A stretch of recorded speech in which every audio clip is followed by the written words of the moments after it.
Le groupe Bordeaux Nord-Aquitaine vous présente Dites 33.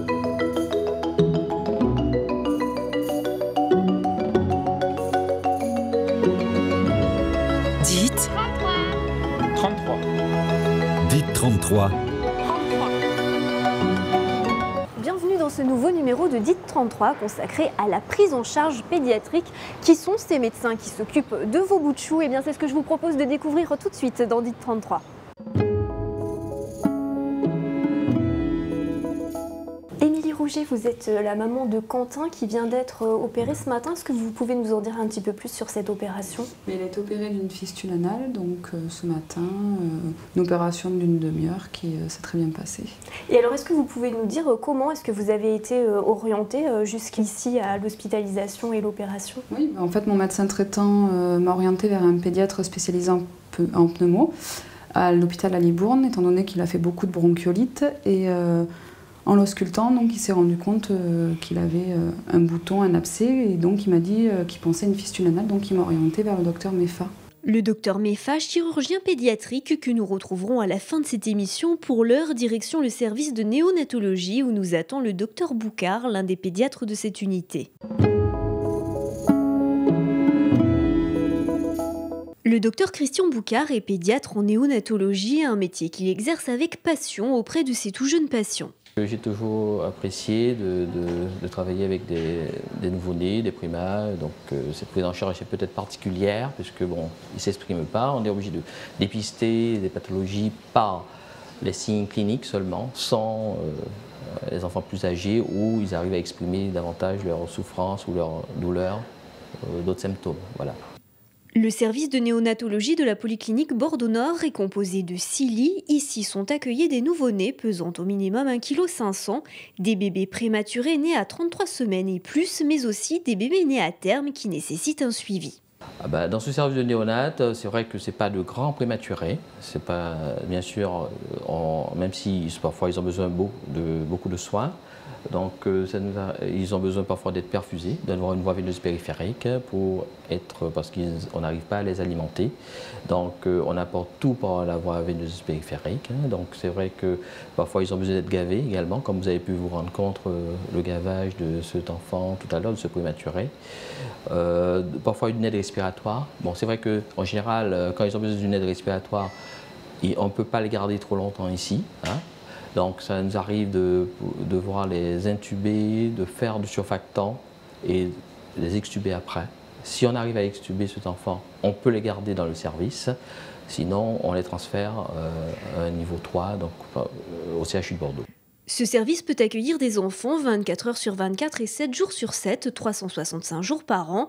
Ici travaillent des pédiatres, des puéricultrices, mais aussi des assistantes puéricultrices. Être pédiatre en néonat, ce n'est pas uniquement être présent dans ce service. Donc en plus de la néonatologie, on a bien sûr les suites de couches. On sait que c'est une maternité qui fait à peu près environ 3000 accouchements par an. Donc bien sûr, il n'y a pas que les nouveau-nés qui viennent en néonat qui peuvent avoir des soucis. On doit dépister déjà en suite de couches, examiner systématiquement tous les enfants et voir si, bien sûr, ils sont en bonne santé, s'ils n'ont pas de complications, s'ils n'ont pas de malformations, s'ils n'ont pas d'anomalie quelconque. Donc, bien sûr, voir comment l'alimentation se passe, s'il y a une bonne... la maman allait correctement, s'il n'y a pas une perte de poids trop importante, si également il n'y a pas une jaunisse, un ictère qu'il faut prendre en charge, bien sûr, en suite de couche. Donc voilà les suites de couches, comment ça se passe. Et bien sûr, on a également le service de la salle d'accouchement où il faut parfois réanimer si c'est un accouchement difficile. On est appelé systématiquement si on pense qu'on aura besoin d'une réanimation par le pédiatre, ou bien si c'est un bébé qui naît par césarienne, ou également si c'est un accouchement par siège. L'an dernier, le service de néonatologie de la polyclinique Bordeaux-Nord a accueilli environ 250 bébés. Docteur Boimond, vous êtes chirurgien pédiatre. Pour commencer, est-ce que vous pouvez nous dire quelles sont les particularités de la chirurgie pédiatrique? Oui, la chirurgie pédiatrique est spécifique car elle traite les pathologies d'un organisme en croissance. Il ne faut pas penser que l'enfant est un adulte en miniature et sa prise en charge est vraiment spécifique et nécessite une équipe particulière. Elle est spécifique à 2 titres. En effet, elle nécessite d'être efficace sur une pathologie, mais elle nécessite aussi d'être le moins traumatisante possible pour l'enfant et pour sa famille, ce qui va passer par un accompagnement global qui va commencer dès la consultation en expliquant à la famille et à l'enfant ce qui va se passer, comment va se passer son hospitalisation. Ensuite, pendant l'intervention, nous allons choisir des techniques chirurgicales dites mini-invasives, c'est-à-dire le moins traumatisantes pour l'organisme, comme la cœlioscopie qui permet de réduire la douleur post-opératoire, la durée d'hospitalisation et les cicatrices. Et enfin, après l'intervention, la douleur de l'enfant va être prise en charge de façon efficace pour que l'enfant puisse rentrer à la maison avec le meilleur souvenir possible de son hospitalisation. Et est-ce que tous les chirurgiens pédiatres ont la même fonction? Non, alors il existe des chirurgiens pédiatres viscéraux qui vont s'occuper des malformations et des maladies digestives et urologiques de l'enfant. Par exemple l'appendicite, le reflux, la hernie, et puis des chirurgiens pédiatres qu'on va appeler orthopédistes qui vont s'occuper des anomalies au niveau osseux, squelettique de l'enfant, comme les fractures, les scolioses, les pieds-bots et d'autres anomalies au niveau des membres et du dos.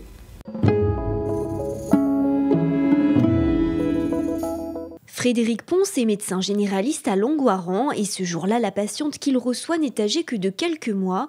Une consultation qui n'a rien d'une exception, le cabinet du docteur Ponce ayant une forte activité pédiatrique.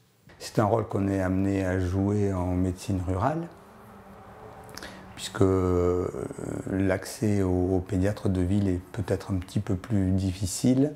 Les gens maintenant, le mode de vie fait que les parents sont un petit peu moins disponibles, ont un petit peu plus de mal à se déplacer jusqu'en ville. Et donc tout naturellement, j'étais amené à faire donc de la pédiatrie. Tout naturellement encore, le bouche-oreille a fait que l'activité de pédiatrie a progressé au niveau de ma patientèle. Soigner les enfants, c'est aussi prendre en charge les couples mère-enfant ou parents-enfants, voire grands-parents, parents-enfants. Voilà. Donc c'est tout ce qui fait la particularité de la pédiatrie. Et surtout, enfin, on est devant un petit être qui ne va pas s'exprimer, en tout cas s'exprimer de manière verbale, il va s'exprimer de manière non verbale, mais il ne va pas s'exprimer verbalement. Et notre travail, c'est un petit peu de réussir à comprendre ce qui se passe chez un petit être, alors que c'est une tierce personne qui nous en parle. C'est en 2006 que ce cabinet a été créé. Il regroupe 5 médecins, mais pas seulement. On y a intégré des paramédicaux, donc des infirmières, qui ont accepté de faire des formations à l'hôpital des enfants, de manière à pouvoir prendre en charge en post-opératoire ou en post-hospitalisation des enfants et des nourrissons de 3 mois à 6 ans pour les actes infirmiers, hein, pour permettre aux parents de ne pas être obligés de repartir à l'hôpital des enfants uniquement pour une réfection de pansement ou uniquement pour une intraveineuse ou uniquement pour une intramusculaire. Donc une infirmière a fait cette formation-là, elle est connue à l'hôpital des enfants, ce qui fait que l'hôpital des enfants sait qu'ils peuvent compter sur cette infirmière-là et ça leur permet à eux de libérer un petit peu leur service et d'éviter des encombrements trop importants. Ce travail de groupe permet aux médecins de dégager du temps, notamment pour faire de la prévention, mais aussi pour prendre en charge les problèmes d'obésité et les problèmes de troubles du langage. On va terminer cette émission avec vous, Dr Meffa. Quel est le rôle du chirurgien pédiatrique dans le cadre du parcours de soins? Alors, le chirurgien pédiatrique a un rôle multiple. Dans un premier temps, il peut intervenir dans le cadre de l'urgence, quand il y a un problème aigu, comme une appendicite aiguë ou une fracture déplacée des os de l'avant-bras, auquel cas on est amené à aller aux urgences pour examiner l'enfant ou l'adolescent et éventuellement proposer une intervention chirurgicale rapide si nécessaire.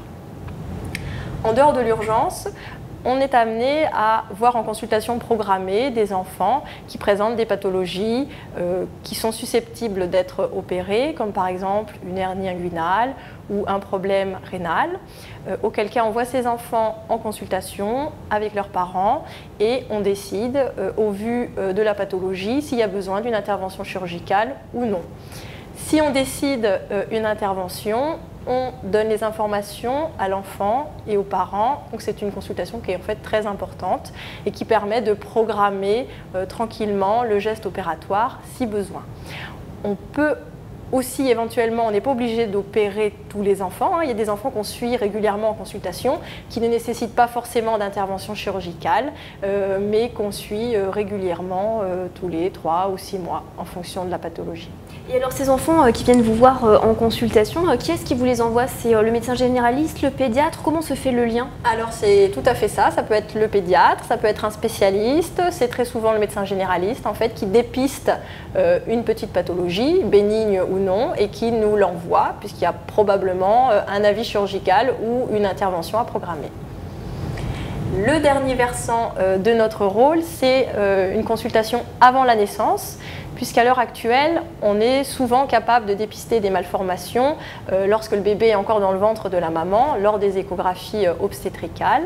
Et on peut être amené, si on a dépisté une malformation, à voir les parents en consultation avant la naissance pour leur expliquer la petite malformation et la prise en charge qui sera faite à la naissance pour leur enfant.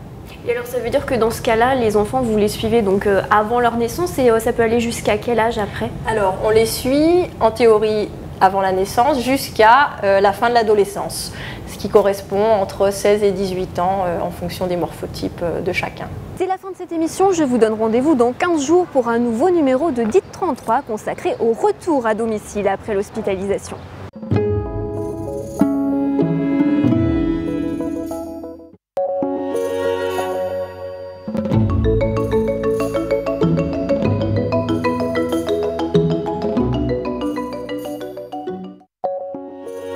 DIT 33 avec le groupe Bordeaux Nord-Aquitaine.